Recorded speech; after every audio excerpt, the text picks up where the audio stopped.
Segundo sobre las 11:30 de la mañana, hora central europea. Nos quedan 30 minutos para el mediodía y el foco está puesto a esta hora de la mañana en lo que se está empezando a conocer como el Davos de la Defensa, la conferencia de seguridad de Múnich, en Alemania, en el estado de Baviera. Como les comentaba hace unos instantes, tenemos señal en directo, nos llega a la redacción de Negocios Televisión las palabras que están pronunciando la presidenta de la Comisión Europea, Ursula von der Leyen, junto a Markus Rutte, el jefe del Estado de Baviera, y el secretario general de la OTAN, Jens Stoltenberg. Escuchamos lo que tiene que decir la presidenta del Ejecutivo Comunitario.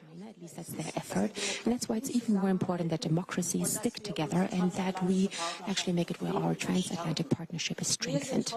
Today, when it comes to this transatlantic forum, there are two things that are important to me. First of all, the meaning of the war in Ukraine is definitely including more than just Ukraine. Russia is not only trying to make it where Ukraine is going to be wiped out, but they also try to make it, well, Russia and Putin and his friends, they try everything in order to make it where there's no democracy anymore. I really want to remind you of the blackmailing with Russian gas, or would like to remind you of Russia trying anything and everything to use migrants as instruments and make it where our European borders aren't stable anymore, in Poland, for example, or Finland. And I would also like to remind you of the constant cyber attacks and misinformation that we're seeing everywhere. All of that affects us here in Europe immediately, but it also affects our American friends. Because the autocracy in this world, they definitely look at that specifically. They look at how resistant we are and how much we stick together, how we react to these aggressions, and that's why we really have a shared transatlantic interest in supporting Ukraine, and that leads me to my second point. We actually have invest a lot into supporting Ukraine, and I'm very happy that we now have another 50 billion euro package that has been bundled to support Ukraine. But at the same time, we also have to really face what's happening in the world. So we have to invest more into defense in Europe. So that means that we really have to strengthen our own defense industry. We have to invest more and we have to invest smarter, and we also have to invest into Europe. And that's why us as the Commission, in the next month, we are going to have a strategy for the European defense industry that's going to be presented. It is important to us that there's going to be more investment. Bueno, von der Leyen deja un mensaje para el que pudiera ser el próximo inquilino de la Casa Blanca, según vaticinan las encuestas. El republicano Donald Trump, tras esos mensajes incendiarios en contra de la OTAN que lanzaba esta misma semana, diciendo o alentando a la Rusia de Vladimir Putin a atacar cualquier país que no, en este caso, cumpliera con los objetivos de gasto de la Alianza Atlántica, ese 2% de PIB en defensa. Von der Leyen insiste, Europa y Estados Unidos deben estar unidos. Las relaciones transatlánticas tienen que ser sólidas para que, en este caso, bloques frentistas como pudiera ser Rusia o incluso mira hacia otros territorios como China vean en la parte occidental del planeta un frente común unido entre Washington y Bruselas. Es un mensaje claro campaña electoral europea, también en la estadounidense, desde Bruselas hacia el que pudiera ser el próximo ejecutivo de los Estados Unidos, insistiendo en que por muchas desavenencias que haya, tiene que primar la colaboración de ambos aliados de una manera transatlántica sana, tanto para cada uno de los bloques. Von der Leyen ha hablado sobre Rusia, dice que hay una presión migratoria que utiliza el gobierno de Vladimir Putin para también incendiar parte de lo que está sucediendo a la sociedad aquí en Europa, y sobre la mesa ese gran paquete de incremento de gasto en defensa y también para la capacitación de las empresas del sector en el viejo continente. Seguimos escuchando lo que diga von der Leyen. En unos instantes recógelo ante Jens Stoltenberg, el secretario general de la OTAN.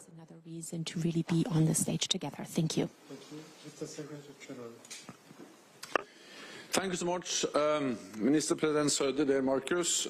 Thank you for hosting this CSU Transatlantic Forum.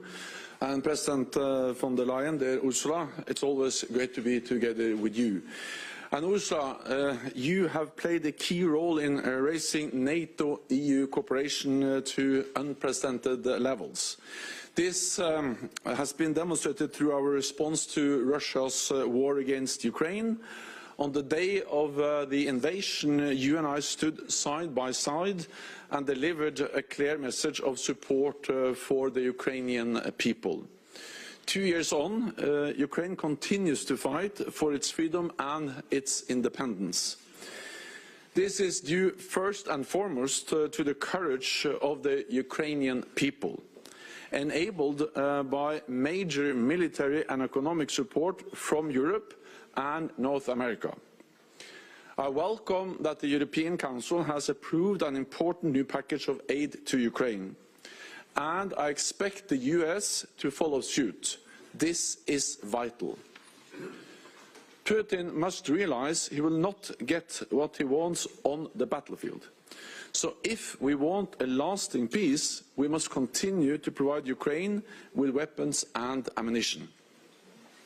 This requires expanding our transatlantic industrial base to increase deliveries to Ukraine and refill our own stocks, and shifting from slow peacetime to the high tempo of conflict, to produce more at a higher speed.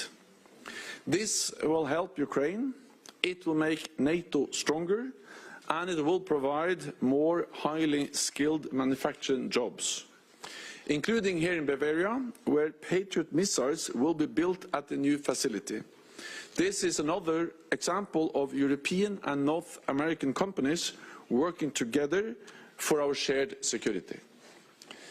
There is no imminent military threat against any NATO ally. NATO continues to ensure there is no room for miscalculation in Moscow about our readiness to protect all allies. With more forces, higher readiness and increased defense spending.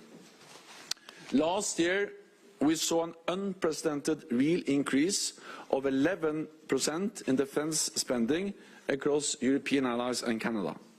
This year, I expect 18 allies to spend 2% of GDP on defense, and I welcome that Germany is among that number.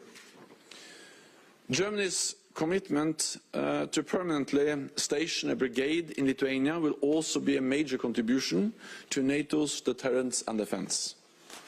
A strong NATO is good for Europe and for North America. Together we are half of the world's economic and military might. Together we deter conflict and preserve peace. So President von der Leyen, Minister President Söder, thank you for your leadership, and I look forward to our forward discussions.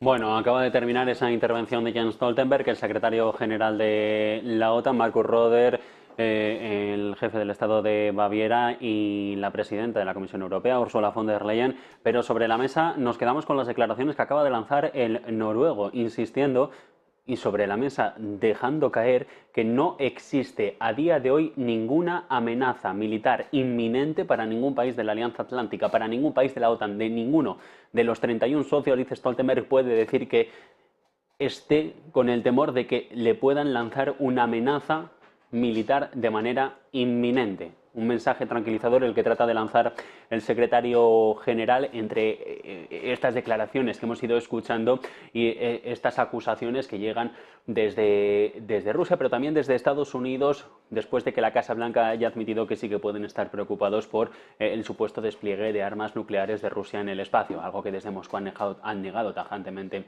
a lo largo de las últimas horas, pero que sobre la mesa dejaba los titulares. Y ahora Stoltenberg dice: ninguno de los países de la OTAN puede decir que tenga una amenaza militar inminente en su territorio. Mensaje el que se da en esta conferencia de apertura, en estas primeras palabras en la conferencia de seguridad de Múnich, un evento que se va a realizar durante las próximas 72 horas en la ciudad alemana y que sobre la mesa va a dejar a las grandes figuras de la defensa internacional debatir sobre los diferentes retos a los que se enfrenta el mundo en estos instantes. Casi 40 son los minutos que pasan ya sobre las 11 en punto de la mañana. Nosotros pausamos unos instantes y volvemos a lo largo de los próximos minutos aquí en La Señal.